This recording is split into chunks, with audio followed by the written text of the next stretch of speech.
Europe 1 vous le révèle ce matin, c'est une menace élevée qui gangrène le pays méconnu, mais qui brasse des milliards d'euros, le trafic de déchets. Que s'est appareillé le grand banditisme dans lequel aussi auraient trempé des élus. L'ancien maire socialiste de Fleury-Mérogis en banlieue parisienne a même été mis en examen la semaine dernière.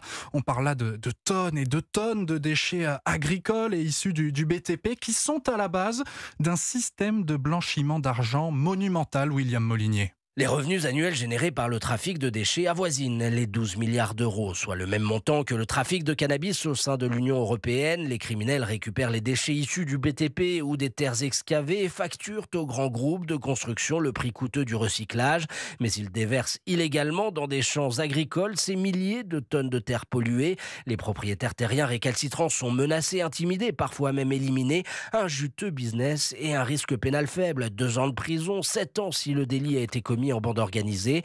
Dans une note de la police judiciaire qu'Europe 1 s'est procurée, les enquêteurs pointent l'infiltration du grand banditisme traditionnel sur ce marché, dont le clan Ornec, du nom de cette famille de gitans sédentarisés qui s'est fait une place au sommet de la pègre parisienne depuis le début des années 90.